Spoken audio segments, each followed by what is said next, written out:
Processo Civil de 2015, no regimento interno do STJ, determinação que lhe foi ordenada pela portaria STJ 472 de 2015.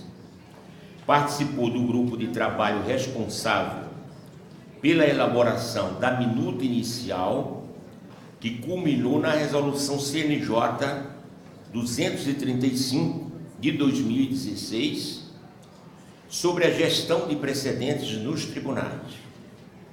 É colaborador do Grupo Operacional do Centro Nacional de Inteligência da Justiça Federal.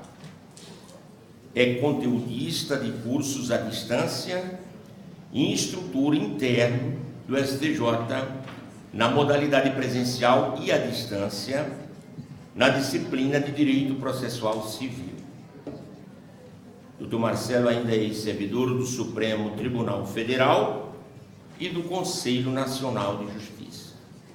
Com a sua experiência e seus saberes, Dr. Marcelo agora tem a palavra para a sua exposição.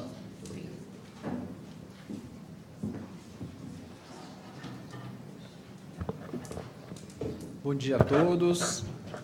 Reitero os cumprimentos a todos, hoje feito pela mais cedo, doutora Vânia, pelos presentes na mesa.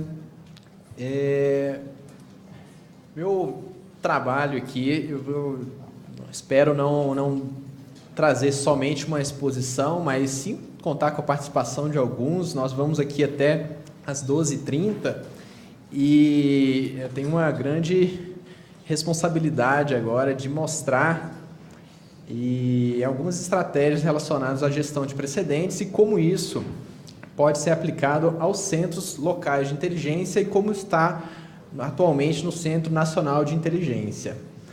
Inicialmente, a doutora Vânia mencionou a questão do núcleo de gerenciamento de precedentes, dos NUGEPs. Não sei se é muito comum a todos essa figura, mas o núcleo de gerenciamento de precedentes, a unidade a qual eu estou à frente lá no STJ desde 2014, ela foi instituída pela Resolução 235 e foi uma necessidade do CNJ, de ter em todos os tribunais uma unidade responsável pela organização dos precedentes. A ideia inicial era de que o Código de Processo Civil, no artigo 979, ele determina que sempre quando for admitido ou instaurado algum incidente de resolução de demandas repetitivas, alguma assunção de competência, repetitivos ou repercussão geral, tem que ser comunicada ao CNJ para inclusão no banco. É isso que o artigo fala. Só que essa inclusão no banco precisava de ter alguma certa padronização. Então, a ideia é que essa unidade no gerenciamento de precedentes ficasse responsável por isso. Então, no início, principalmente nos tribunais regionais federais, nos tribunais de justiça, uma unidade um pouco mais passiva, que a ideia era receber as informações desses incidentes instaurados, fazer uma organização, acompanhar os processos sobrestados, a aplicação de teses e a divulgação no site do próprio tribunal e também no Banco Nacional.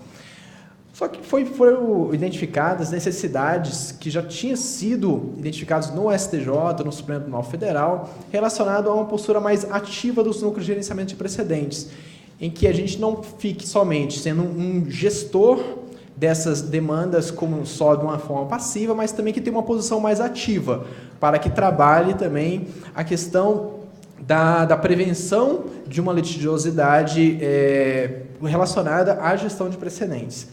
Então, muitos pontos que eu vou passar aqui, eu acredito que quase todos, eles não são de forma alguma taxativos. Então, vários pontos que eu vou trazer aqui, alguns dos senhores vão poder falar, mas tem alguns detalhes aí que ele não colocou.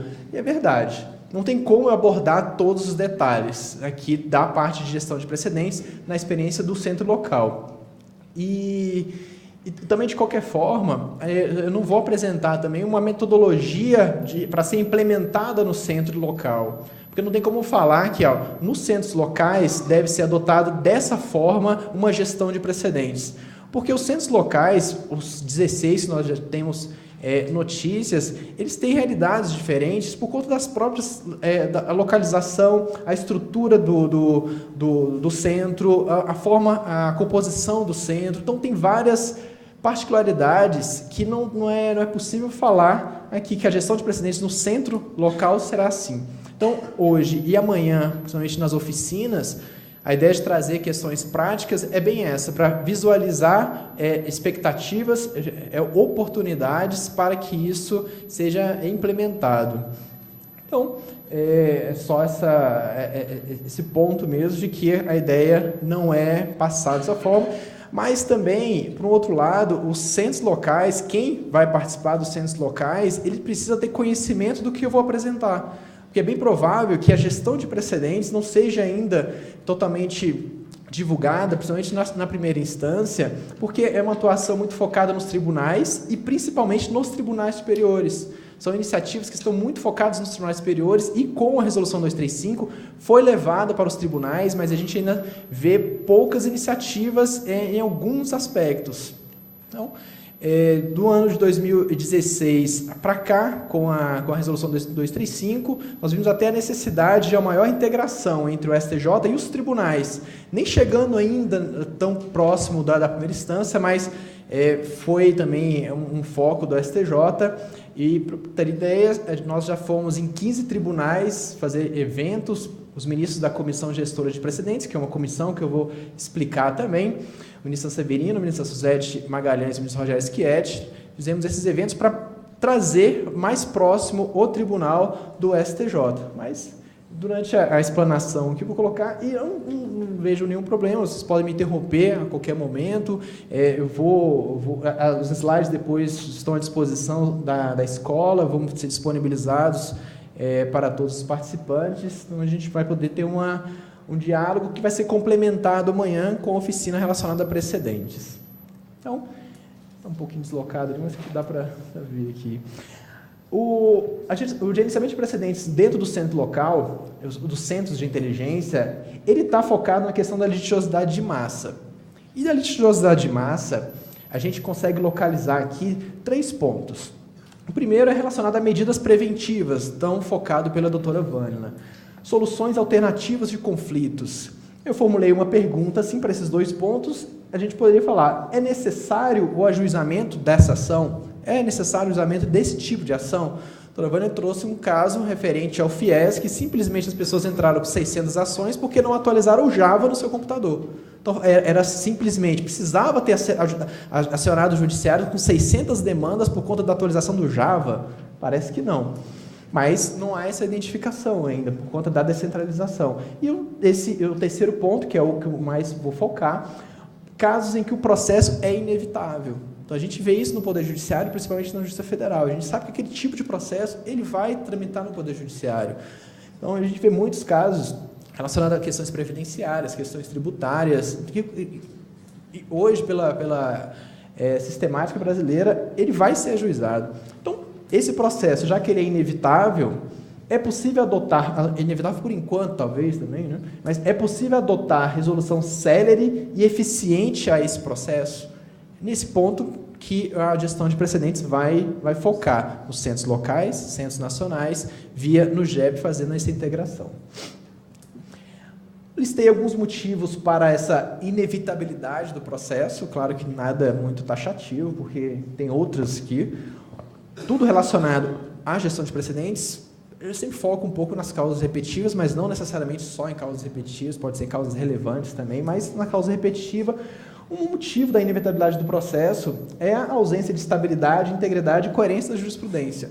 Certamente, isso já tem decisões do STJ já que mencionam isso, que a falta dessa estabilidade, integridade e coerência, ela incita a litigiosidade. Isso é nato da pessoa.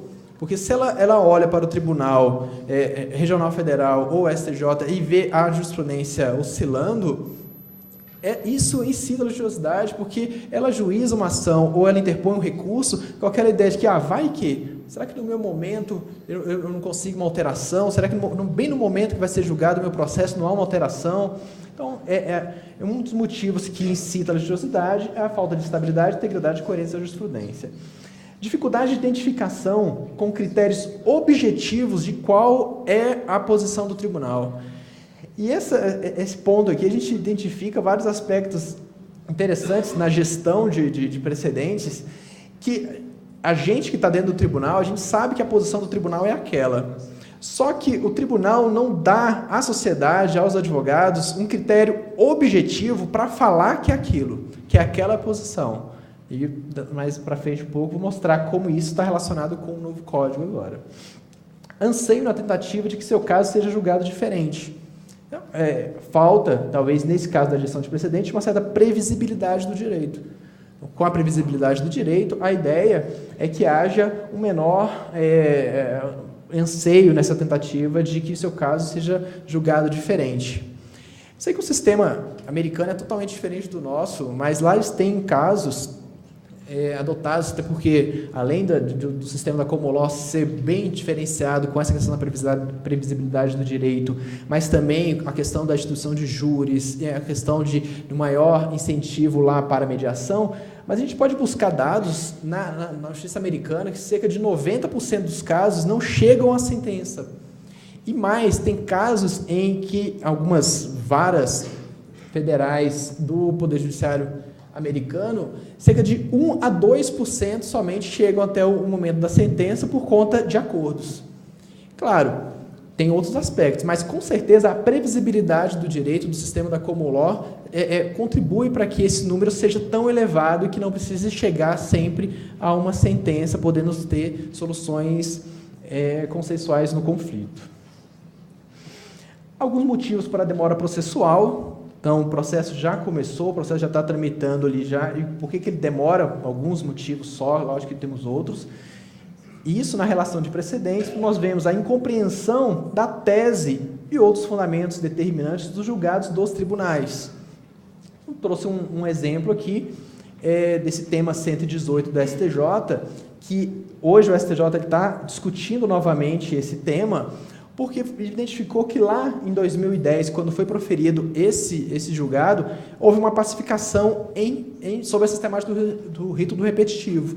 Agora, em 2017, o Tribunal Regional Federal da Terceira Região identificou que vários juízes estavam interpretando esse tema de forma diferente. Surgiram 3 interpretações para esse tema. Então, se surgiram 3 interpretações desse tema, essa incompreensão da tese ou dos fundamentos determinantes, com certeza vai trazer uma demora maior para o processo, podendo, então, o STJ, que foi o responsável pela elaboração desse precedente, pacificar essa questão, determinar, não é bem assim, e sim é nessa linha. Então, essa matéria foi novamente afetada ao STJ, e está em discussão como que é a delimitação precisa dessa tese. Não que em demandas submetidas à sistemática de precedentes no STJ tem que ter uma posição objetiva, mas em demandas que se repetem, em que a gente identifica que as matérias ou são idênticas ou muito parecidas, a falta dessa compreensão do que foi decidido, um juiz pode decidir de uma forma e outro de outra, e os dois podem estar com a convicção de que estão aplicando o precedente do STJ, mas essa divergência acaba criando uma demora processual. Esse caso do tema 16 também ele é bem interessante, do STJ, um tema antigo também, um dos primeiros temas do STJ, relacionado ao porte de remessa e retorno se o INSS tem ou não que pagar o porte de remessa e retorno. E interessante que essa é uma demanda que surge muito na justiça estadual, por conta da competência relacionada à assistência ao acidente de trabalho. Mas lá o STJ definiu, lá em 2009, que o INSS não tem que pagar o preparo. O Tribunal de Justiça do Estado de São Paulo começou interpretando esse tema 16, falando que o porte de remessa e retorno não está nesse precedente do STJ. E sabe o que aconteceu com esse tema 16? A gente identificou mais de 6.000 decisões do STJ só contestando essa interpretação. Chegava até o STJ, para o STJ falar, está sim incluído no tema, está sim incluído no tema, e foram identificadas 6.000 decisões nesse caso. Então, precisava, imagine, só está discutindo se a apelação do INSS vai ser conhecida ou não, porque depois que for conhecida, o processo vai ter que voltar para ser julgado o mérito. Então, alguns exemplos aqui relacionados à compreensão da tese ou dos fundamentos dos próprios tribunais. A ausência de integração entre as seções e subseções e o respectivo TRF. Eu confesso aos senhores que eu não tenho tanta experiência na primeira instância, então eu trouxe mais esse exemplo, pensando em ações judiciais relativas a concurso público. O mesmo concurso público que tem várias ações ajuizadas, isso vão para juízes diferentes. Um juiz pode, então, determinar liminarmente ou mesmo no mérito que aquele candidato tome posse, outro não, até mesmo em uma colocação talvez até melhor do que aquele. Então, essa diversidade acaba gerando recursos para impugnar aquelas decisões e para identificar qual que é a posição correta a ser dada naquele caso. Será que uma integração maior entre as sessões judiciárias ou própria nas próprias varas mesmo, que há esses diversos ajuizamentos de ações determinantes de algum concurso público, e isso, quando chega ao tribunal, também ele vai para vários desembargadores, podem ir para colegiados diferentes. Então, são constatações, são exemplos só que me coloco. E dessa mesma forma, chegando aqui até os tribunais superiores, eu trouxe o mesmo exemplo. Se pode ter uma certa falta de integração na primeira instância, pode ter na segunda instância, pode ter também nos tribunais superiores essa falta de integração em que as situações parecem ali ser idênticas, mas com soluções diversas, tanto na primeira instância, quanto na segunda, quanto nos tribunais superiores. Esse outro ponto, a ausência de ferramenta única para o processo eletrônico, também é algo que motiva uma demora processual. Segundo levantamentos, esse foi um levantamento feito em 2017, no começo de 2017, nós temos hoje no Poder Judiciário brasileiro cerca de 40 variações de sistemas de processo judicial. Então, cerca de 40 variações. Não que nós temos 40 sistemas, mas nós temos, eu listei aqui, do Supremo da STJ, PJE, PROC, Ressage e PROJUDE, mas dentro desses a gente tem ainda variações. Então, por exemplo, a gente sabe que a gente tem o PJE da Justiça do Trabalho, a gente tem o PJE do TRF, a gente tem o PJE de um outro tribunal. Então, a gente tem variações dos sistemas. EPROC, então, o EPROC acaba tendo uma certa estabilidade. O ESAGE, que é o de São Paulo, a gente tem de São Paulo, de Santa Catarina, de alguns tribunais em que ele vai fazendo atualizações diferenciadas. Então, essas variações de sistema, primeiro, que dificulta uma identificação precisa do que está em tramitação no Poder Judiciário. Hoje, se alguém chegar para o Poder Judiciário e perguntar, eu queria saber quantas demandas estão em tramitação relacionado àquela controvérsia jurídica decidida pelo STJ, relacionada aos 25%, se amplia ou não para aposentado fora de incapacidade por invalidez. Hoje a gente não sabe esse dado por conta da ausência de uma ferramenta única que identifique isso. Então, a falta de integração entre os sistemas, ela dificulta muito. A gente sabe o número de processos sobrestados, que era em torno, quando foi o julgamento, em torno de 700 processos, mas a gente sabe que o potencial dessa demanda é muito grande. Então, essa ausência de ferramenta única pode também ter uma demora processual, porque a gente não consegue ter a visão mesmo do que está sendo repetido no Poder Judiciário brasileiro.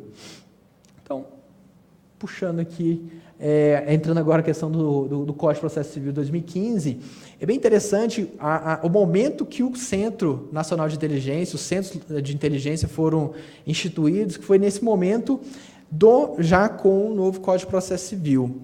E a gente fazendo uma análise muito prática do Código de Processo Civil, sem abordar muitos aspectos teóricos, mas práticos, a gente consegue identificar ali, pelo menos é o que a gente identifica nessa parte de gestão de precedentes, que o CPC 2015 ele veio com uma ideia de poucos julgamentos. Ele quer poucos julgamentos. E quer poucos julgamentos, mas que esses poucos julgamentos eles reflitam em outros diversos. E esses reflexos, ele não está simplesmente ali no artigo 927 do CPC. Ele não quer simplesmente que o STJ julgue de uma vez e todo mundo aplique. Ele não quer que o TRF julgue e todo mundo aplique naqueles casos sobrestados. Há outros reflexos que não simplesmente a adoção de uma decisão para aquele caso específico sobrestado. Há também no código, fazendo essa análise prática, a gente consegue visualizar que não necessariamente todos os processos terão que tramitar em todas as instâncias. E é bem interessante a gente, quando analisa ou escritos ou até mesmo palestras dos professores que participaram da elaboração do Código de Processo Civil, e essas palestras estão disponíveis até mesmo no YouTube, a gente consegue visualizar qual era a ideia desses palestrantes, desses professores, com o Código de Processo Civil. Então, a gente vê muito que eles colocavam que agora, com o novo Código de Processo Civil, principalmente com a figura do incidente de resolução de demandas repetitivas, a gente vai conseguir ter uma maior celeridade processual. E por que a gente vai ter maior celeridade processual? Porque aquelas demandas que se repetem, que é aquelas demandas que demandam um trabalho muito grande dos juízes, ele vai poder suscitar um IRDR no Tribunal Regional Federal, sobrestar aqueles processos para ele tomar conta agora daquele que realmente interessa ali na vara, ou, claro, na segunda instância e até nos tribunais superiores. Então, uma parte vai ficar sobrestada e outra julgado. Então, a gente consegue identificar isso na ideia, na época da elaboração do Código, né? E com essa ideia de poucos julgamentos, reflexos de outros diversos, com a desnecessidade de tramitação de processos em todas as instâncias, a gente pode ver ele todo o código. Claro, não vou listar eles aqui, só vou mencionar, mas, claro, os processos sobrestados, a aplicação das teses firmadas ou em RDR ou em repetitivo ou em repercussão geral, esse é o principal da sistemática de precedentes, o artigo 927, mas a gente consegue ver que ele está em todo o código, esses reflexos da sistemática de precedentes. Por exemplo, julgamento fora da ordem cronológica, eu sei que com a Lei 13.256 perdeu um pouco a força, mas a ideia do código na versão originária, que foi sancionada, era que o magistrado deveria seguir rigorosamente uma ordem cronológica. Ele só poderia ultrapassar ou furar, vamos dizer, aquela ordem cronológica, caso tivesse um outro processo na vara que ele fosse simplesmente replicar ou aplicar um entendimento fixado em alguns precedentes do artigo 927. A tutela da evidência foi algo trazido pelo Código com uma grande esperança para também deixar o processo mais sério, que é aquele caso em que o autor ajuiza uma ação nessa hipótese do inciso 2 e aquele direito dele já está fixado sob uma das sistemáticas do artigo 927, o ônus da demora se inverte, então, não cabendo mais ao autor esperar e sim ao réu, porque o juiz já vai poder conceder a ele uma tutela da evidência, porque já tem uma posição definida ou pelo TRF, ou pelo STJ, ou pelo STF. Em procedência liminar do pedido, sem citar o réu, você já pode julgar improcedente aquela demanda, claro, desde que tenha aquela demanda esteja fixada sob a sistemática de precedentes. Dispensa da remessa necessária, que afeta muito a Justiça Federal, dispensa da caução, autorização da decisão monocrática, se a gente olhar o artigo 932, a rigor, somente pode ser decidido monocraticamente aquelas matérias cuja a questão já foi pacificada sob a sistemática do artigo 927, controle concentrado, repercussão geral, repetitivo, IRDR, IAC ou súmula. Cabimento de ação rescisória contra aplicação equivocada de precedentes. Parece que a gente criou uma nova hipótese de cabimento de ação rescisória por violação a uma norma jurídica. O precedente parece estar entrando nessa questão também relacionada à violação de norma jurídica. Então, não preciso mais detalhar ele aqui, mas o cabimento de reclamação, a apelação sem efeito suspensivo, que na ideia, quando estava sendo construído o código, era que toda apelação não tivesse esse efeito suspensivo, mas passou com a apelação ainda com efeito suspensivo, mas é uma hipótese em que, se o juiz confirma ou concede tutela da evidência, a apelação ela vai ser recebida sem efeito suspensivo, porque, a rigor, aquela sentença já foi proferida com base em alguns dos julgados do artigo 927, com base no artigo 927 do CPC. Cabimento de embargos acceleratórios, suspensão de processos, desistência da ação com a isenção de pagamento de custas ou honorários.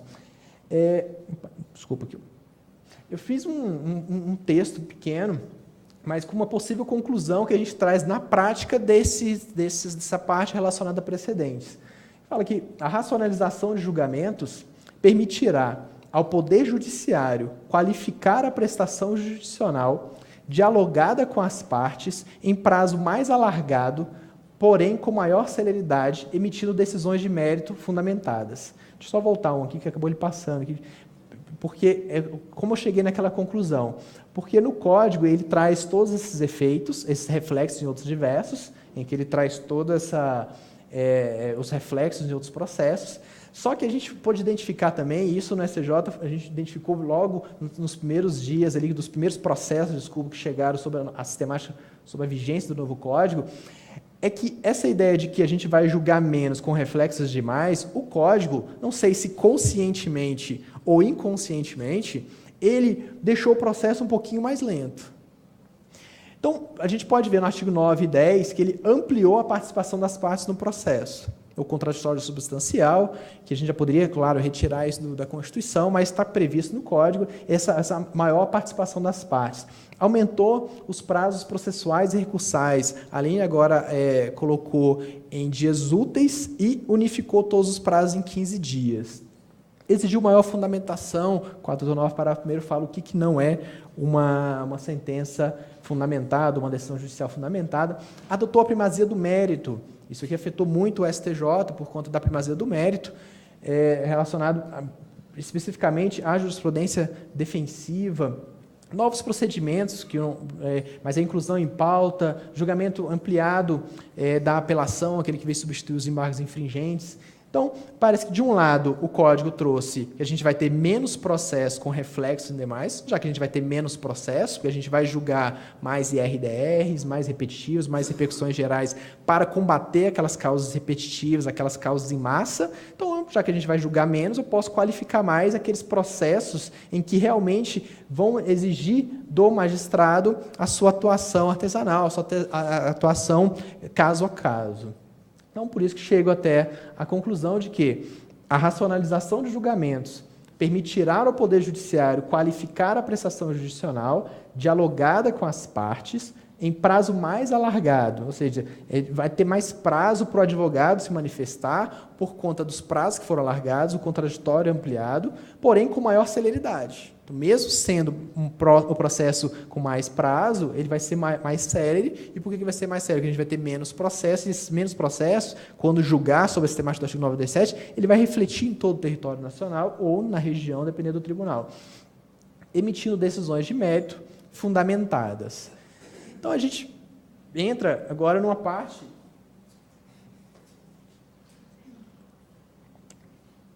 eu falo assim, que é a situação real após, isso eu consegui identificar, após o Código de Processo de 2015. E o exemplo que eu posso trazer aqui, depois eu trago também de um Tribunal Regional Federal, mas no STJ, o Código de Processo Civil, ele trouxe, claro, uma demora maior na tramitação processual. Então, eu trouxe um simples exemplo, que é o julgamento de agravo interno proferido contra a decisão monocrática. Grande maioria dos processos que chegam até o STJ, hoje o STJ recebe em torno de 320, 330 mil processos por ano. Desses processos, a grande maioria são proferidas decisões monocráticas. Dessas decisões monocráticas, cabe agravo interno.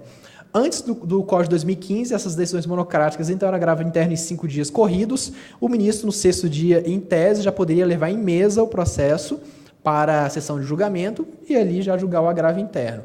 Agora, com o novo Código de Processo Civil, são 15 dias úteis para a interposição para o prazo do agravo interno. Claro, quando a gente tem a Fazenda Nacional ou a entes com prerrogativa de prazo em dobro, isso vira 30 dias úteis. Necessariamente tem que ser aberta vista para a outra parte, para as contrarrazões, então são mais 15 dias úteis ou mais 30 dias úteis, dependendo da parte, e depois há a inclusão em pauta, que tem que ter 5 dias úteis de antecedente, para depois somente julgar. Então, o processo anteriormente, que em tese poderia ser julgado em 6 dias, 7 dias, 10 dias, hoje, no mínimo 60 dias para esse processo entrar em pauta novamente para julgamento. Então, isso, a gente, só trazendo esse exemplo do STJ, que esse tempo, vamos dizer, um tempo morto do processo, ele, com certeza, traz um alargamento da marcha processual com a ampla necessidade que a gente tem que ter agora, então, mais causas repetitivas sendo submetidas ao rito ou dos repetitivos, ou da repercussão geral, ou do IRDR, ou do IAC, de todos os sistemas precedentes. É possível, uma publicação também, que saiu no Anuário da Justiça Federal de 2018 agora, até coloquei o link ali embaixo, que vai direto para a matéria que diz isso, mas essa matéria diz textualmente: o dia a dia dos tribunais ficou mais lento. E essa publicação, depois de foi uma publicação especial de 2 anos, a matéria relacionada a 2 anos a partir da vigência do Código, e nessa publicação, os desembargadores entrevistados colocaram os principais pontos aqui, que foi o que eu trouxe, mas por que o processo está mais lento? Restrição às decisões monocráticas, inclusão em pauta, contagem de dias úteis, essa técnica de ampliação do julgamento também, que veio substituir os embargos infringentes, também trouxe um maior alargamento do processo. E lá, nessa publicação, é claro, fazendo uma interpretação com a experiência que eu tenho nessa gestão de precedentes, a gente pode ver que procedimentos mais rigorosos, isoladamente, deixaram o processo mais lento. Então, agora a gente pensa, o Código de Processo Civil, que veio com o ideal de celeridade, de trazer um processo mais célere, ele está o inverso. Ele está deixando o processo mais célere. Mas por quê? Se a gente identificar nessa análise prática que, de um lado, ele veio com a sistemática de um julgamento por amostragem em maior dimensão, ou seja, a gente vai ter agora o IRDR nos tribunais, potencializar o uso do repetitivo, potencializar a repercussão geral, já que a gente vai conseguir esse lado, a gente pode fazer esse outro lado de uma maior qualificação do processo. Mas qual o problema disso? Que só uma parte entrou com força total, entrou em vigor com força total, que é a questão dos prazos em dias úteis, aumento do processo, aumento da marcha processual, do contrato substancial. E esse outro lado, relacionado aos precedentes, ainda não entrou com força total. Então, para vocês terem ideia, em 2 anos de novo CPC, esse dado foi feito, eu peguei em março de 2018, nós temos 171 IRDRs no Brasil inteiro. Então, 171, considerando 32 tribunais, é muito pouco. Para ter uma ideia, o STJ, nos 2 anos de vigência da Lei 11.672 relacionados aos recursos repetitivos, afetou mais de 300 temas repetitivos nessa mesma temática. Eu sei que, igual eu falei no começo, tem algumas questões aí que eu não estou me atendo, mas o Código, pela essa análise mais prática de precedentes, ele quer que tenha mais julgamentos por amostragem. E, nessa mesma publicação, fala que o Tribunal Regional Federal da Terceira Região, de 2016 para 2015, julgou 100 mil processos a menos. E, nessa publicação, ele mostra que foi por conta do novo Código de Processo Civil. Ele julgou menos processos de um ano para o outro por conta desse alargamento da marcha processual. Então,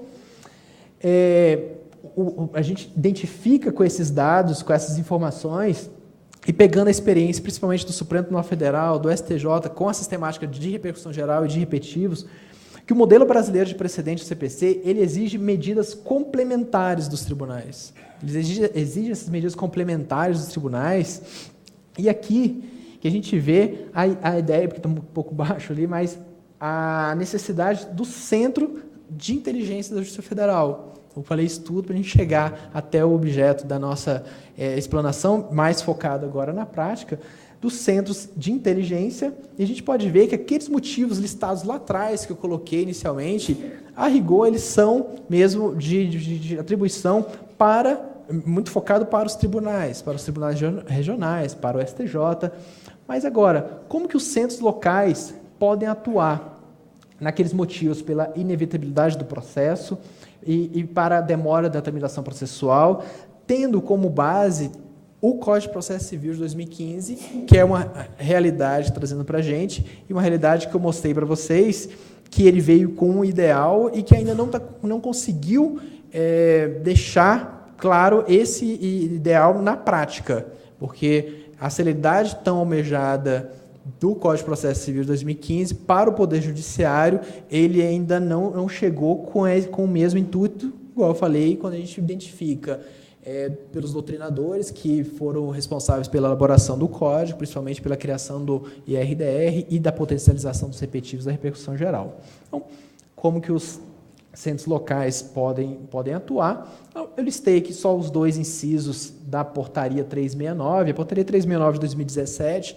foi a portaria do Corregedor da Justiça Federal, que instituiu o Centro Nacional de Inteligência, e lá ele vem trazendo quais são as atribuições do Centro Nacional, que tem a questão da prevenção de litígios e o gerenciamento de precedentes, e qual o foco do Centro Nacional, e depois o foco do Centro Local. Claro que toda essa estrutura, Centro Local, Centro Nacional, ele tem que ser integrado, mas lá para o Centro Local, coloca as competências dele de apresentar ao Centro Nacional, mediante iniciativa própria ou por solicitação, fatos e dados inerentes a demandas judiciais repetitivas ou com grande repercussão social para subsidiar os trabalhos na atuação estratégica de gestão processual e de precedentes.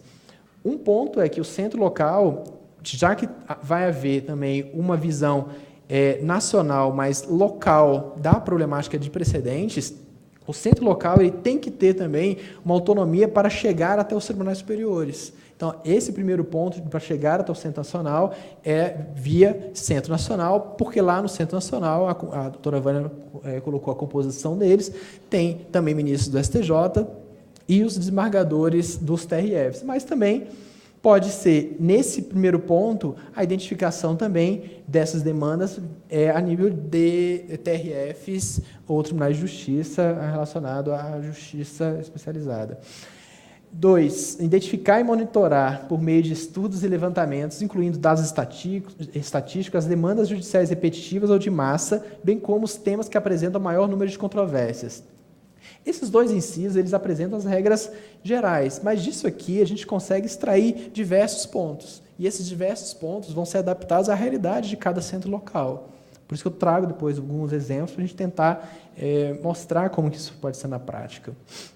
Então, os centros locais, então, pegando esses 2 incisos, podem levar até os tribunais regionais federais ou varas federais a propostas de uma formação qualificada de precedentes.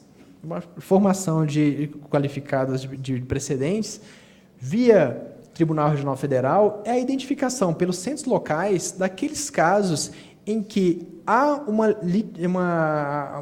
excessiva carga de demandas judiciais que ali mereceriam uma uniformização objetiva da jurisprudência. Ou seja, tem ainda posições dos tribunais, do Tribunal Regional Federal, mas a matéria ainda está naqueles aspectos que eu mencionei no início da apresentação, que é, será que está tendo uma incompreensão da tese? Será que isso está incitando a litigiosidade? Então, dessa forma, o centro local poderá fazer essa análise para que haja mais ou admissão do incidente de resolução de demandas repetitivas ou do próprio incidente de assunção de competência, que também tem um foco para prevenção de matérias repetitivas. E não é o centro que vai levar isso de forma jurisdicional. O centro ele tem uma competência administrativa.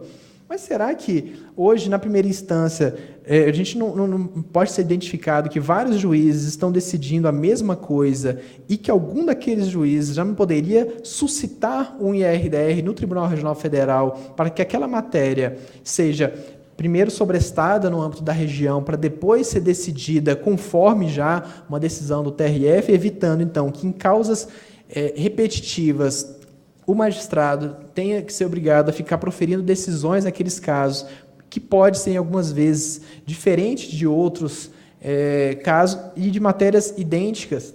Então, nesse ponto, a gestão de precedentes no centro local pode identificar algo que o Centro Nacional nunca vai identificar. O Centro Nacional nunca vai identificar se lá, por exemplo, na Seção Judiciária da Bahia, tem alguma demanda que se repete, mas que ela ainda está ali no âmbito da Seção Judiciária, ou mesmo já chegou até o TRF, mas essa informação ela tem que ser maior compartilhada. Então, os centros locais eles vão poder fazer essa gestão, essa identificação.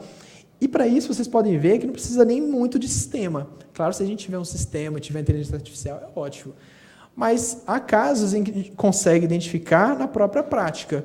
O juiz recebe aquela demanda e olha, né? Mas de novo esse processo. Mas essa matéria já não está pacificada pelo TRF. Isso aqui, de novo, eles já estão entrando com essa ação. Mas, de novo, eles estão impugnando essa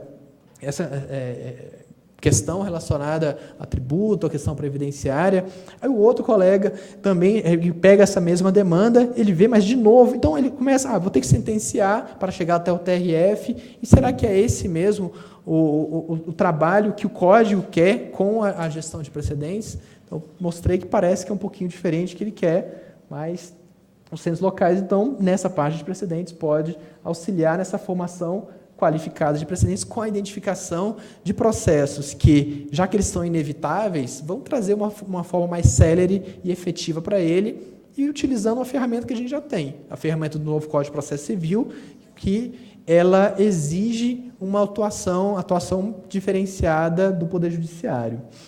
Nos tribunais superiores, aqui eu coloquei via Centro Nacional para a formação ou melhor, designação de repercussão geral e repetitivos, porque pode ser que casos igual aconteceu naquele tema 118, para o STJ, para o Supremo, parece que aquela questão já está pacificada, já é não seja mais nenhuma litigiosidade. Mas, na verdade, quando vai se identificar aquela tese, ou porque o STJ ainda afetou a matéria, ou já julgou a matéria, mas ela está surgindo dúvidas se deve sobrestar aquele processo, se não deve, se deve julgar aquela matéria daquela forma ou não. Então, a gente consegue identificar casos no STJ em que um tribunal já questionou a gente, falou: Marcelo, eu tenho aqui mais de 1000 processos sobrestados sobre essa matéria em repetitivo.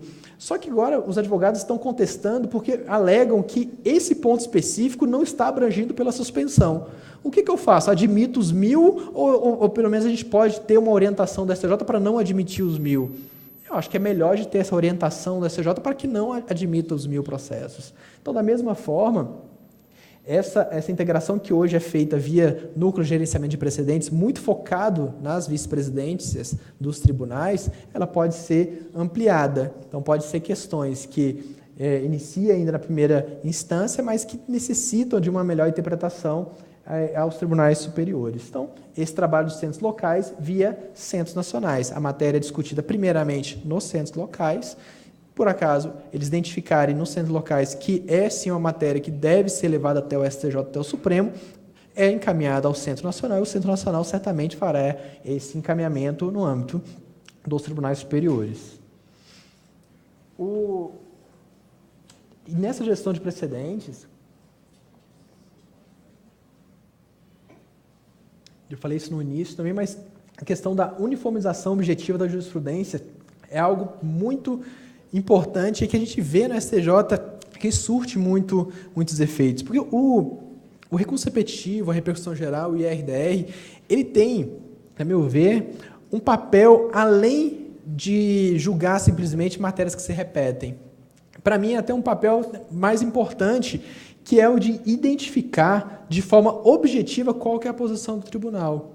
Aí a gente entra naqueles 3 pontos que eu coloquei, a questão da estabilidade, da coerência, da integridade, da jurisprudência, que hoje, em todos os tribunais, a gente consegue ter uma noção do que é pacífico naquele tribunal. Principalmente a gente que está no judiciário, a gente sabe o que é pacífico.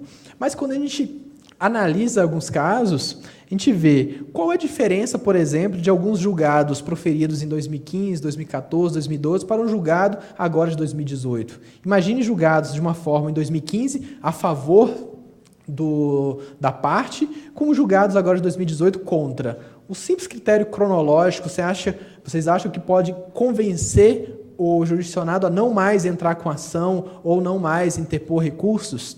O que eu quero dizer com isso? Que na hora que ele olha a questão da previsibilidade do direito, ele identifica no tribunal que há decisões a seu favor, isso incita a litigiosidade. Ele vai entrar com uma ação, ele vai continuar recorrendo. Mas tanto o TRF quanto o STJ vai falar que a jurisprudência é dominante nesse sentido. Só que ele vai virar também e falar: eu sei, mas eu achei um acórdão aqui de 2012, 2010, 2008 que favorece a minha tese. Qual a diferença desse julgado de hoje para o de 2010? Eu achei o de 2010 melhor. Aqui a gente entra também na questão do novo Código de Processo Civil.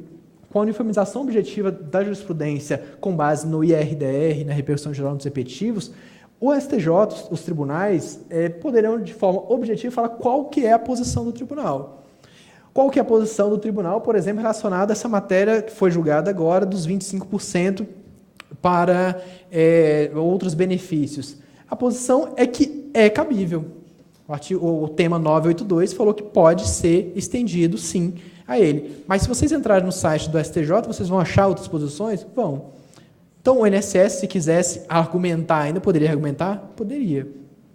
Critérios objetivos. Eu vou mostrar na prática isso aqui também. Evitar ações desnecessárias, evitar recursos protelatórios. Então, esse nível de gestão de precedentes, aliado ao Código de Processo Civil, tem que ser identificado pelos centros locais, pelo Centro Nacional, para chegar a isso até os TRFs de uma forma mais organizada e até os tribunais superiores para identificação. Deixa eu olhar as horas aqui. Trouxe um exemplo, esse caso ele é mais da Justiça Estadual, deve ter também, mas mais da Justiça Estadual, Lá no STJ, a gente identificou várias demandas relacionadas ao aumento abusivo ou não de mensalidade de planos de saúde, decorrente de idade. Então, a pessoa chegava aos 60 anos, já pagava R$1.000, vai pagar R$2.000 agora. Várias ações também foram ajuizadas no STJ, isso no STJ que decidiu, vamos afetar isso ao rito repetitivo para pacificar a matéria. Foi pacificado, então, com vários requisitos lá. E como que aparece isso hoje lá no site do STJ, para a gente ver na prática como que os centros locais podem fazer com essa uniformização objetiva nos TRFs e no STJ e no Supremo também. Acho que está um pouco claro ali, mas eu coloquei só os termos, plano de saúde, idade e aumento ali na pesquisa de jurisprudência do STJ. O resultado da pesquisa, eu acho que é o melhor aqui de todos, que foi uma implementação feita pelo Núcleo de Gerenciamento de Precedentes lá do STJ. Na hora que sai o resultado da pesquisa, a gente identifica mais de 3.000 decisões monocráticas e 44 acórdãos. Então, com certeza, nessas decisões monocráticas, nesses acórdãos, tem decisões a favor do plano de saúde e outras a favor da pessoa que contratou o plano de saúde. Mas qual que é a posição do STJ? A posição do STJ é aquela circulada, um documento encontrado. É naquele acórdão que está a posição do STJ. Então, com aquilo ali, o juiz, então, poderá ou conceder uma tutela da evidência, ou julgar improcedente liminar o pedido. Os tribunais de justiça e regionais federais não vão admitir mais os recursos especiais, salvo, é claro, se tiver uma distinção ou uma possível hipótese de superação. Então, essa é uma forma objetiva de se ver a jurisprudência qualificada dos tribunais. Trouxe um outro exemplo, que esse outro exemplo ele traz algo a mais, ele traz uma evolução também da jurisprudência. Porque um outro problema na gestão de precedentes e que incita também a litigiosidade é o que a doutrina denomina de superação implícita do precedente. Superação implícita é aquela que o tribunal está julgando de uma forma, de repente sai um julgado de uma outra forma, e você vai analisar esse outro julgado, ele não conversa com o julgado anterior, ele não explica muito bem se houve ou não você tem que presumir, então eu acho que houve uma superação. Eu estava falando que sempre incidiu o tributo, de repente não incide mais, qual que prevalece? Houve ou não uma superação? Esse caso, a gente tem outros casos para trazer, mas esse foi o primeiro que eu consegui identificar na STJ, foi emblemático e interessante que foi uma matéria até penal, relacionada ao se tráfico privilegiado, ele é hediondo ou não. O STJ, lá em 2013, estava recebendo vários recursos relacionados a essa tese, então decidiu afetar e julgou a matéria, falando que tráfico privilegiado é hediondo. Em 2013 era essa a posição do STJ. Agora, no final de 2016, o STJ voltou a receber vários processos dessa matéria, contestando esse repetitivo. Então, vários juízes falando que o tráfico privilegiado não era hediondo mais. Então, chegando no STJ, foi analisar, e por que houve isso? Algumas decisões em habeas corpus proferidas pelo Supremo Tribunal Federal, ele estava desgastando esse precedente do STJ. O STJ poderia simplesmente levar essa matéria para julgamento e já adequar o entendimento da mesma forma do STF. Mas ia acontecer o quê? A gente ia ter um repetitivo falando que é hediondo, e outras decisões falando que não é hediondo. Ia acontecer essa superação implícita. O que o STJ fez dessa forma? Afetou novamente a matéria, alertando aos tribunais, a toda a sociedade, falando, eu vou rever, estou propondo a revisão desse entendimento. Então, hoje, a posição da STJ atual é que o tráfico privilegiado ele não é hediondo, mas como aparece isso no site do STJ? Então, colocando tráfico e privilegiado, aparece, então, 16.000 decisões monocráticas, 1.200 acórdãos ali, com certeza, o membro do Ministério Público, se ele quiser falar que é hediondo, vai achar alguma decisão ali, a parte vai poder, a Defensoria Pública, o advogado vai poder achar que não é, mas qual a posição da STJ? Ali em cima. E por que tem dois documentos? Esses dois documentos, que é o interessante dessa gestão. Trouxe, eu sei que talvez não fique muito boa a visualização, mas a posição atual, ao clicar ali, ele vem para essa outra tela. Ao clicar, ele aparece a posição atual do STJ, tema 600, a posição atual é que não é privilegiado, cortou um pouco, mas ali embaixo ele fala, inclusive, que essa matéria foi depois superada, desculpa, ela teve uma decisão anterior falando que era sim hediondo. Então, aqui a gente consegue identificar a posição do STJ. Então, esse mesmo nível de organização ela pode ser também alcançado nos tribunais regionais federais com a identificação. Claro, não estou falando para fazer isso com todos os casos, mas com aqueles casos que se multiplicam, com aqueles casos em que incitam a litigiosidade, o IRDR tem a mesma finalidade do recurso repetitivo para esse fim, de uma uniformização objetiva da jurisprudência com critérios objetivos para identificar. E para esse trabalho, para chegar nesse nível de organização, o CPC, dessa forma, o CPC ele coloca na sistemática de precedentes um trabalho coordenado entre todas as instâncias. Esse trabalho coordenado em todas as instâncias, ele precisa, não necessariamente, lá no STJ, que haja a identificação daquele problema. Esse problema pode ser identificado aqui nos centros locais, no Centro Nacional, e chegar até o STJ e falar, nossa, isso é um problema. A ministra Suzete Magalhães, e em algumas palestras que já vi sobre a gestão de precedentes, ela sempre menciona a questão da desaposentação. E ela traz um dado que, em 2003, a desaposentação foi iniciada na Justiça Federal com várias demandas. E essa matéria só foi pacificada agora pelo Supremo Tribunal Federal, e já tinha sido também pelo STJ em 2013, mas precisou de 15 anos para a matéria ser decidida, por quê? Primeiro ela começou na primeira instância, depois foi decidida pela segunda instância, depois foi decidida pelo STJ e só agora chegou para a decisão do STF. Então, esse nível de comunicação, esse trabalho coordenado pode ser agora melhor organizado via centros locais, Centro Nacional e o NUGEP fazendo essa integração. Que agora o ponto igual eu falei no início, a ideia não é mostrar um cronograma, uma forma de trabalhar, mas sim o que existe na gestão de precedentes. Então, agora, os principais pontos relacionados a essas figuras, essas ferramentas que a gente pode utilizar da gestão de precedentes para apoio ao Centro Nacional e aos centros locais de inteligência. Cortou ali em cima, mas o primeiro ponto é a Comissão Gestora de Precedentes.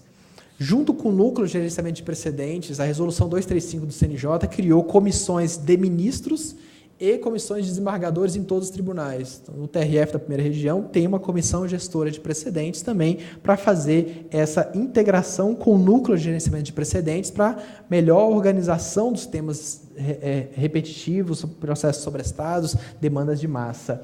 Então, lá na norma coloca esse ponto e a portaria 369 da Corregedoria incluiu no grupo decisório do Centro Nacional de Inteligência membros da comissão gestora, que na prática foram os vice-presidentes, porque a comissão gestora de precedentes dos TRFs ela é composta pelo vice-presidente. Então, o vice-presidente é o presidente da comissão gestora. Por isso que no grupo decisório há a participação da comissão gestora de precedentes, que é o seu presidente, ela compõe. Além dos desembargadores da comissão gestora, há o ministro da comissão gestora de precedentes do STJ. No STJ, não necessariamente é o presidente, mas há um ministro também na comissão, no grupo decisório do Centro Nacional de Inteligência. A comissão gestora de precedentes, eu não vou ler essa ideia, mas a ideia da comissão é alinhar aspectos administrativos com o aspecto jurisdicional.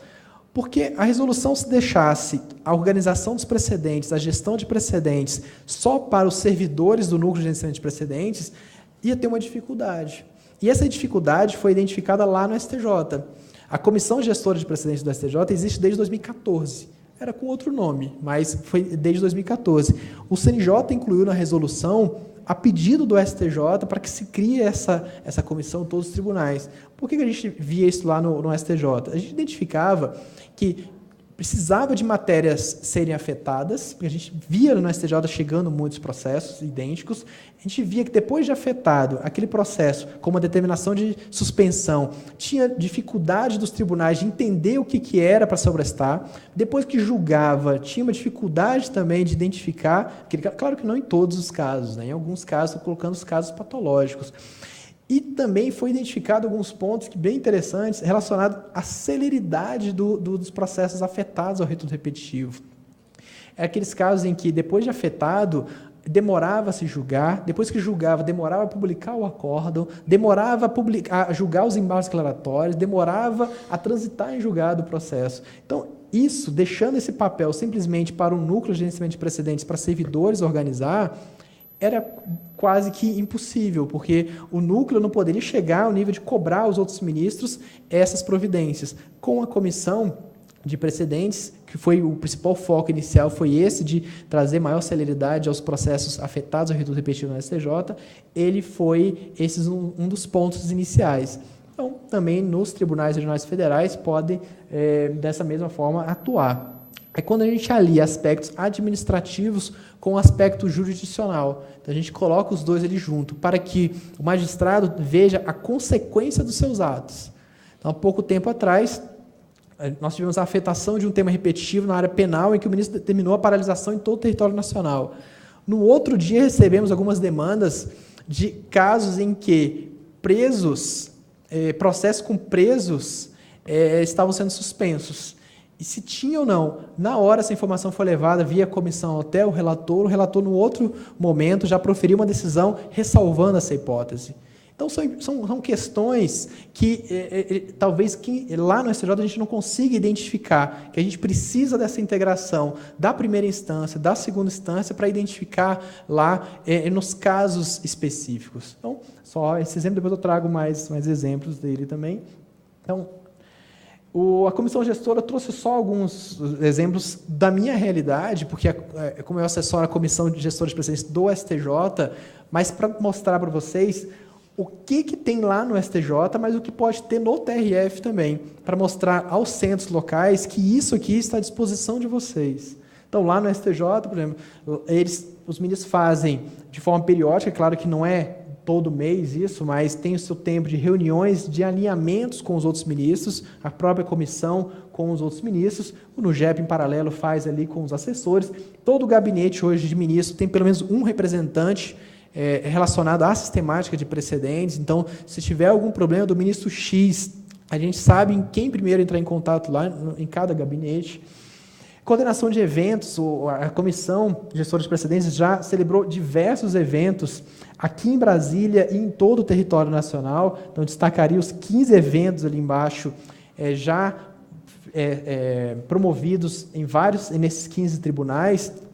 O único Tribunal Regional Federal que ainda a comissão não visitou foi o da 5ª região, mas o da 1ª região foi visitado já com evento para um público, na época foram de mais de 200 pessoas, em que os 3 ministros da comissão, eles alertam o tribunal sobre a questão da gestão de precedentes, sobre a formação qualificada de precedentes. Depois, na parte da tarde, há também uma palestra em que eu profiro, há de outros servidores do STJ. Então, essa coordenação de eventos para mostrar que o STJ está, sim, preocupado com a gestão de precedentes, preocupado principalmente depois da entrada em vigor do Código. Isso aqui não é mais específico do STJ, mas pode ser oportunidades para os tribunais também. Mas para vocês terem ideia, hoje, todos os recursos que chegam até o STJ, indicado pelos tribunais, pelos vice-presidentes, como representativos de controvérsia nos termos do 1036, parágrafo 1º, eles não são distribuídos imediatamente, eles passam antes pela Comissão Gestora de Precedentes, em que todos há um despacho do ministro Sanseverino como presidente, ele manda esse processo para o Ministério Público Federal, esse processo ele é diferenciado lá dentro do STJ, até porque, por iniciativa da comissão, hoje no STJ, há uma regulamentação para esse recurso representativo de controvérsia e um prazo máximo de 60 dias úteis para o ministro propor afetação ao rito repetitivo ou não. Caso o ministro não proponha nesse prazo, há uma presunção regimental de que houve a rejeição desse representativo de controvérsia e não precisa mais ficar paralisados os processos. Ele decide também a suspensão decorrente de IRDR, que é aquela questão em que, quando o IRDR é admitido no TRF, a parte pode ir até o STJ para pedir a suspensão em todo o território nacional. Hoje nós temos somente um caso em que houve a suspensão nacional por conta de um IRDR, foi um IRDR da 4ª região, relacionado àquela resolução do CONTRAN sobre simuladores de direção veicular para novas carteiras de habilitação. Isso está paralisado em todo o território nacional por conta de uma decisão do presidente da comissão gestora. órgão deliberativo para sugestão de alterações normativas. Como a comissão gestora de precedentes, ela está ali no dia a dia pensando em precedentes, ela vê oportunidades de alterações no âmbito do tribunal, também para adequações ao regimento, adequações de procedimentos. Então, da mesma forma, nos TRFs seria essa ideia. Órgão deliberativo para sugestões de matérias submetidas aos ritos repetitivos. Das últimas afetações, muitas afetações foram matérias que foram suscitadas em reuniões da comissão gestora de precedentes. Da mesma forma, a comissão, com dados mais factíveis dos centros locais, podem também, a comissão do TRF pode fazer essa gestão diferenciada dos precedentes. Então, eu listei aqui todos os pontos, não precisava colocar tudo, mas a ideia é mostrar o que é feito lá no STJ para vocês saberem que isso aqui está à disposição dos centros locais e que pode ser replicado também no âmbito dos tribunais regionais federais. Nós temos colegas aqui do NUGEP, do TRF da primeira região, que certamente levarão, o doutor Rodrigo, que também é o juiz integrante do NUGEP da primeira região, mas é só todo o trabalho relacionado, não vou precisar ler aqui, mas a ideia é de uma delimitação melhor do tema, se o ministro desafetar um recurso, qual a consequência disso, se souber essa determinada questão, claro, tudo isso pensando em aspectos quantitativos, porque a gente já recebeu no STJ casos em que um servidor do NUGEP pergunta: Marcelo, esse processo que eu estou aqui aplica esse tema ou não? Isso não é questão administrativa para ser resolvida no âmbito do NUGEP, e sim uma questão jurisdicional, é diferente. É diferente dele chegar, e já aconteceu, Marcelo, eu estou com 10 mil processos aqui em que discute essa questão. Aí vira, sim, um problema de gestão, em que pode ser, claro, mistura o aspecto jurisdicional, mas pode ser algo que evita a interposição desnecessária de recursos ou mesmo ajuizamento de ações. Aqui eu falarei do núcleo de gerenciamento de precedentes, mas o núcleo de gerenciamento de precedentes, que eu falei no início, o NUGEP tem em todos os tribunais, inclusive na Justiça do Trabalho, então tem em todos os tribunais de justiça, regionais federais e TRTs e tribunais superiores. Lá no Supremo existe um NUGEP também, só que é com outro nome, é um núcleo de apoio à repercussão geral, mas é o mesmo trabalho do NUGEP. Então, é para ter, igual eu falei no início, essa integração maior. E o NUGEP, ele tem que fazer, principalmente nos tribunais regionais federais, no Tribunal Regional Federal da Primeira Região, ele vai ser a unidade de apoio aos centros locais. Os centros locais, quando forem formados aqui na primeira região, eles vão ter, certamente, dificuldades de comunicações, dificuldade de comunicação com o TRF. E é uma dificuldade que a gente identificou lá na STJ também normal, porque hoje a gente está no trabalho, cada um pensando ali mesmo, dar o melhor no seu trabalho. E quando a gente leva algo a mais, assim, a gente vê certa dificuldade para essa comunicação. Então, tendo o núcleo de gerenciamento de precedentes vinculado à comissão gestora de precedentes, para pensar isso, as demandas do centro local, elas devem chegar via núcleo de gerenciamento de precedentes para levar até a comissão de precedentes quando for algo local. Quando for algo nacional, via centro nacional, ele pode ficar dessa forma. E como centros locais, os magistrados que vão integrar o centro local, eles vão acabar acumulando outros trabalhos, eles precisam desse apoio. Eles vão precisar de apoio de informática do tribunal, vão precisar de apoio de servidores que consigam essa identificação, essa comunicação maior com os tribunais. Então, o núcleo de gerenciamento de precedentes hoje, ele, além de ser responsável pela organização dos precedentes nos tribunais, por exemplo, no STJ, todos os temas repetitivos são organizados pelo NUGEP do STJ, todas as comunicações de afetação são feitas pelo NUGEP do STJ, e toda essa informação é gerenciada por lá pelo NUGEP, da mesma forma os dos TRFs. A diferença do NUGEP do STJ para os NUGEP hoje dos TRFs é que o STJ já tem 995 temas. Então, o problema é um pouquinho maior, vamos dizer assim. A gente tem mais demandas relacionadas a precedentes. Enquanto nos TRFs são poucos IRDRs ainda. Então, esses poucos IRDRs não demandam tanta gestão de precedentes. Então, os NUGEPs hoje estão focados muito na admissibilidade de processos e no sobrestamento de processos. Então, eles estão preocupados ali com organizar dados. Mas ele tem que ser mais ativo e isso o centro local deve demandar o núcleo de gerenciamento de precedentes para essa integração. Centro local, NUGEP, centro local, TRF. Então, eu coloquei aqui o trabalho mesmo dele. Só alguns exemplos aqui, mas o centro local, junto com o NUGEP, então poderá identificar processos que veiculem matéria com potencial de repetitividades.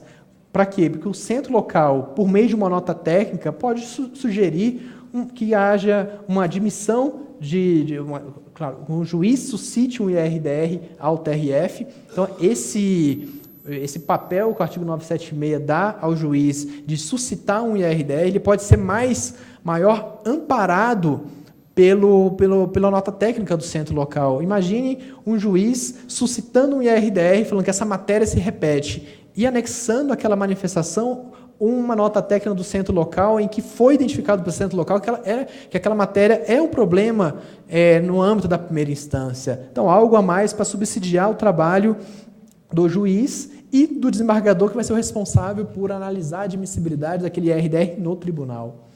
Indicar ao tribunal a necessidade de uniformização. Pode ser que não chegue via IRDR, mas pode ser, como o desembargador também pode suscitar de ofício a instauração de um IRDR ou de um IAC, pode ser com esses dados, via nota técnica, chegue até o relator, desembargador, só tem um processo relacionado a essa matéria, nós identificamos essa situação aqui no centro local, seria recomendável ou uma admissão IRDR ou mesmo uma pacificação dessa questão no âmbito do TRF. E eu coloco no final aqui o simples conhecimento do problema. Parece que é assim, normal, mas simples, mas o mero conhecimento do problema pode surgir várias iniciativas. Se o ministro, se o desembargador ficar sabendo daquela questão que foi identificada por um colegiado qualificado, como é o Centro Local e o Centro Nacional, ele pode identificar oportunidades para agir naquele caso. Então, mais ou menos falando assim, nossa, eu nem sabia que isso era um problema, agora estou vendo que é um problema. E está vendo com base em quê? Num centro qualificado, igual o Centro Local e o Centro Nacional de Inteligência. Faço também aqui uma integração centros locais no GEP e Centro Nacional, mas só alguns exemplos.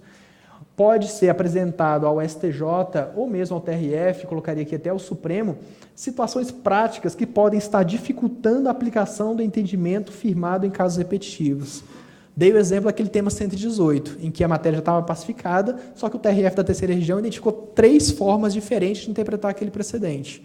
Então, essas 3 formas tinham algum problema, talvez, pode ou não ser resolvido, mas o simples conhecimento daquela matéria, quando foi levado até o ministro relator de pronto afetou a matéria, porque ele viu um problema que estava acontecendo em uma região só do Brasil, ele viu que era o caso, sim, de suscitar novamente uma pacificação, uma melhor delimitação daquela tese.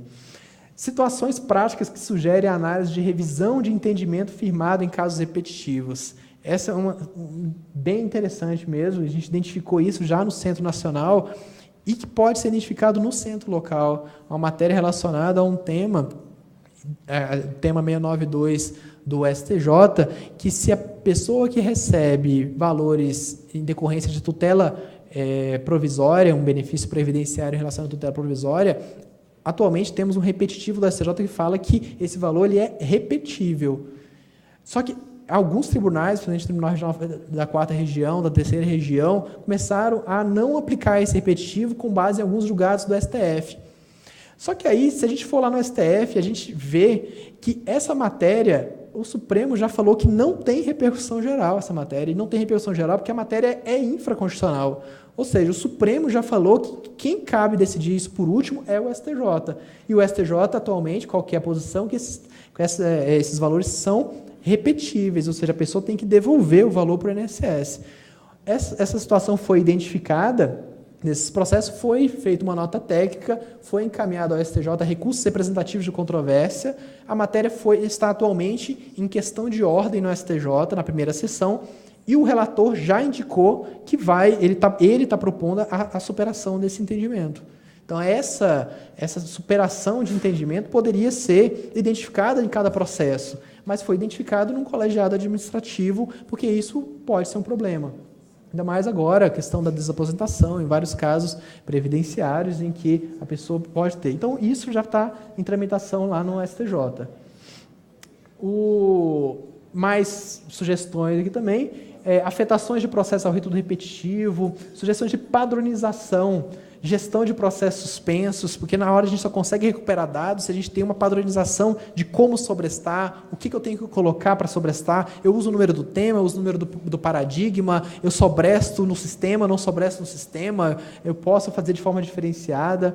Organização e ampla divulgação dos precedentes. Uma organização qualificada dos precedentes qualificados, ela é essencial.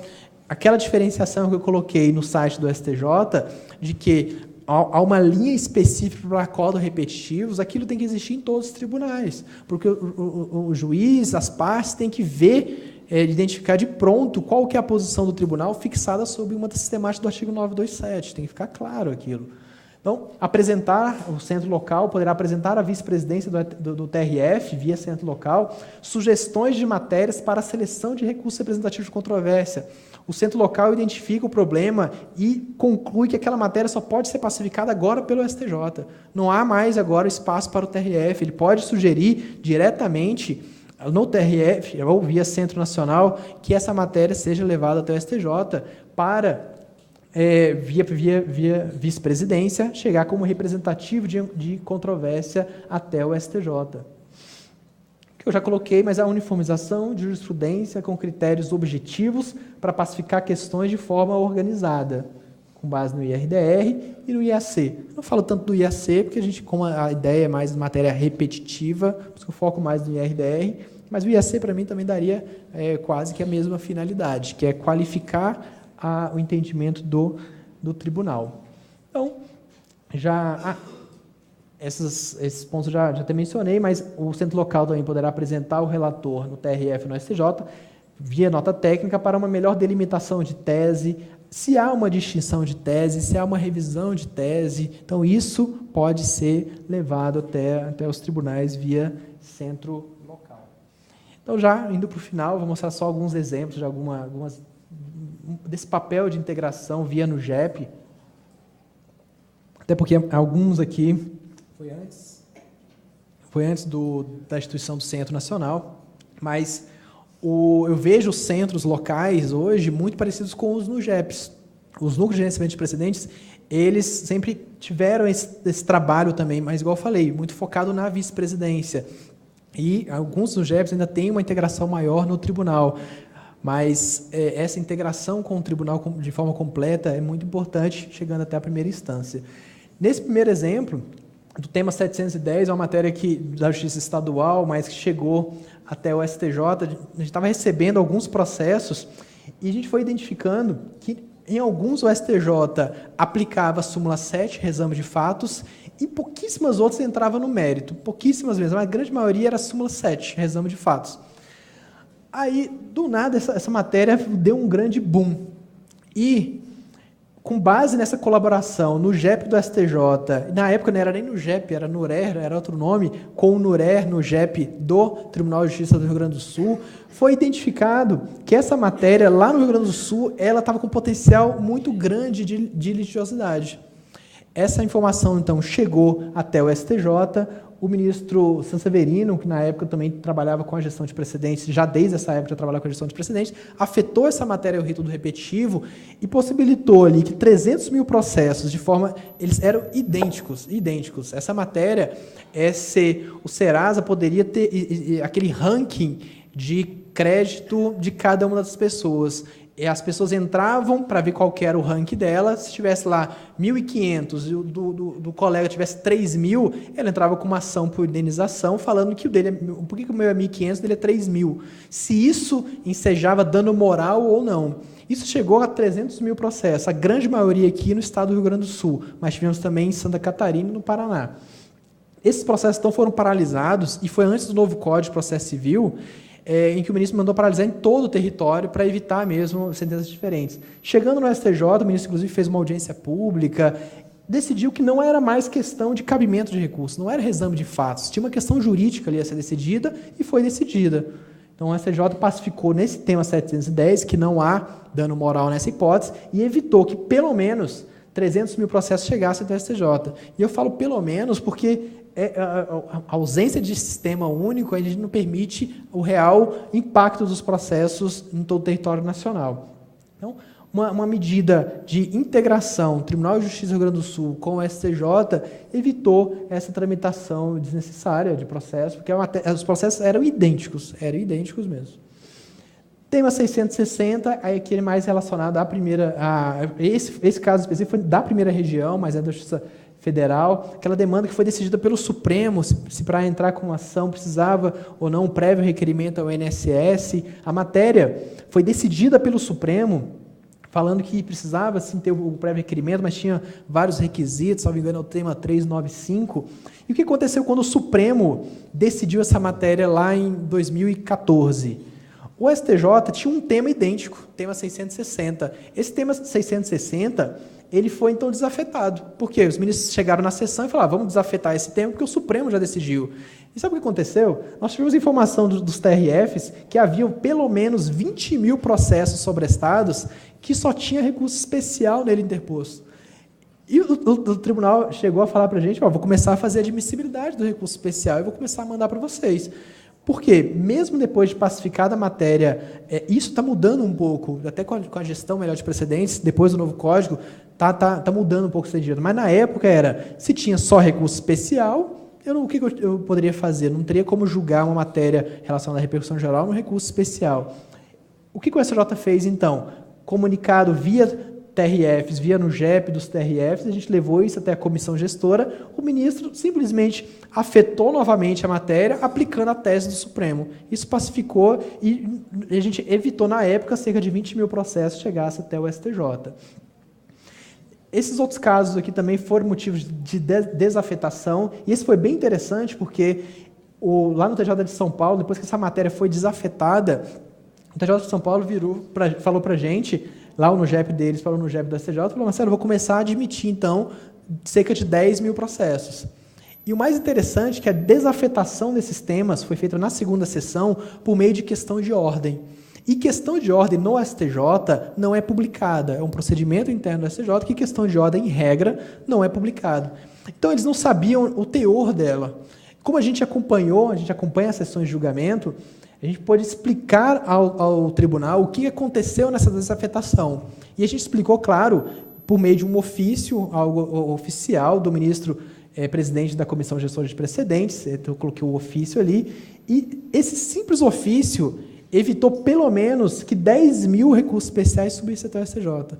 Porque o STJ desafetou por um motivo técnico que uma parte daquele repetitivo já tinha sido julgada em outro repetitivo, mas uma outra parte não. Só que o tribunal não conseguia identificar isso. Então, um simples ofício, a gente conseguiu que cerca de 10 mil, esse número é muito maior do que 10 mil, não precisava mais tramitar no STJ, poderia sim ser aplicado nos tribunais. O acordo agora dos planos econômicos também, uma matéria que chegou até o STJ por conta da homologação do acordo no Supremo, isso também afeta a Justiça Federal, mas o Supremo então sobrestou por 2 anos para aguardar a manifestação de cada uma das partes lá na plataforma eletrônica.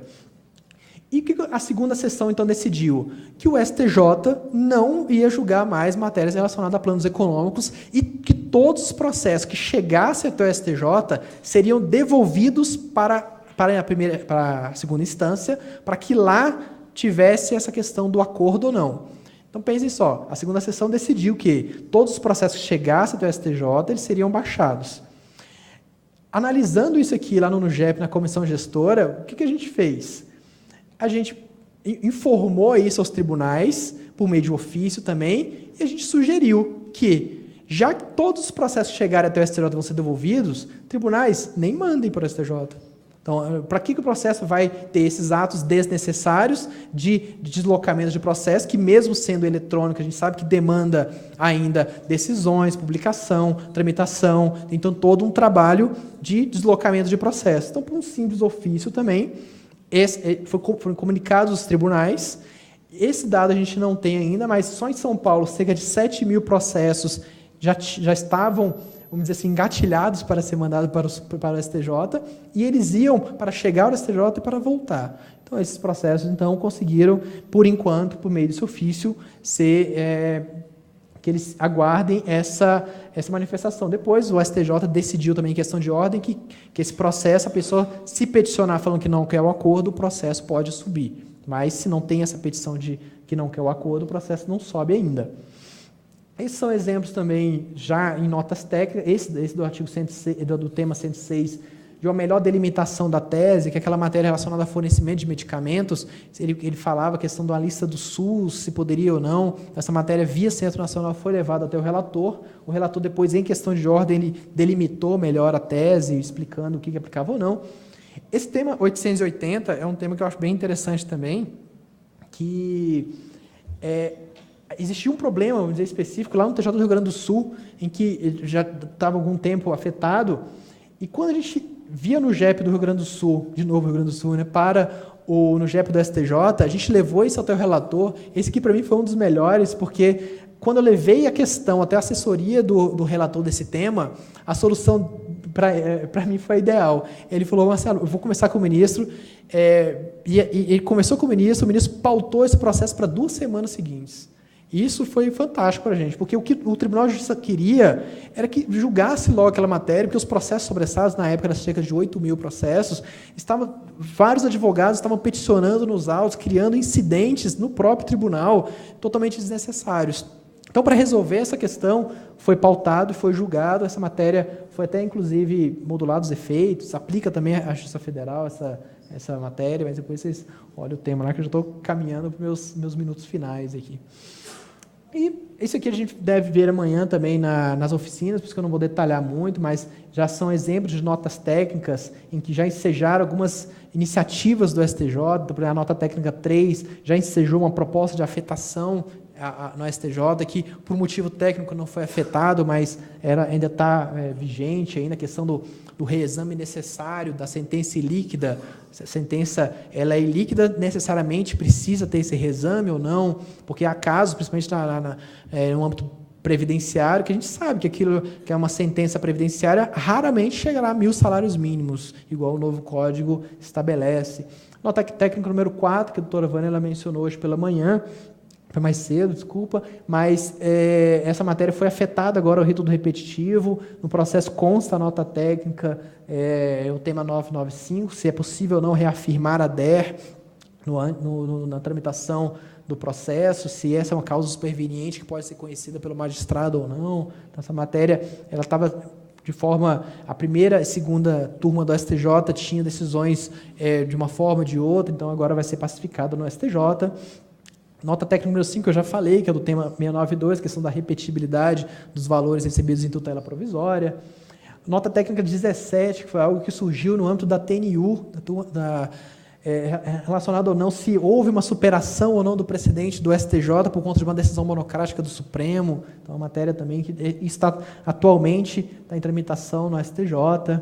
Então, o escopo é muito grande dos centros. O Centro Nacional, o Centro Local, ele tem, de forma alguma, teria condições de apresentar uma metodologia de trabalho fechada e sim mostrar para vocês o que existe na gestão de precedentes, claro, com uma sugestão de procedimentos por conta do Código de Processo Civil de 2015, por conta agora da própria Portaria 369, que regulamentou os centros nacionais.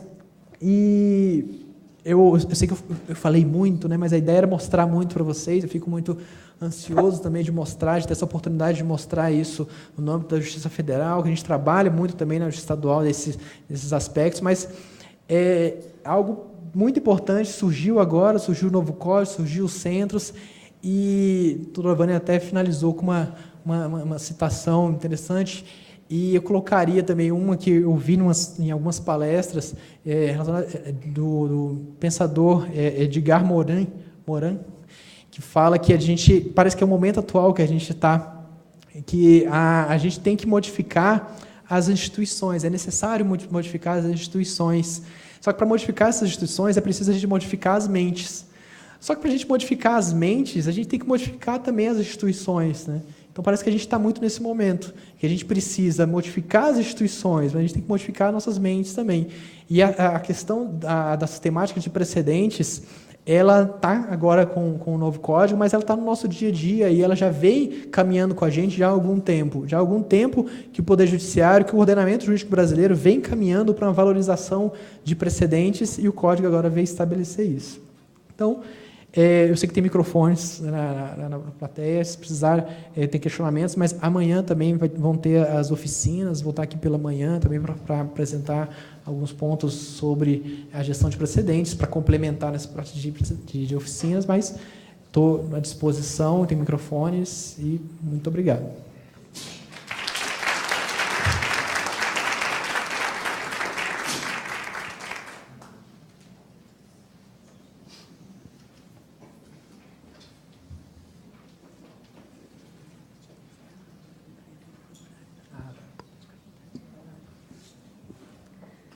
Gostaríamos de dar uma informação que o transporte para o almoço, que será no restaurante Mangai, vai sair agora, 12h30, com retorno às 13h45, tá? E que a palestra da tarde começará às 14 horas. Obrigada.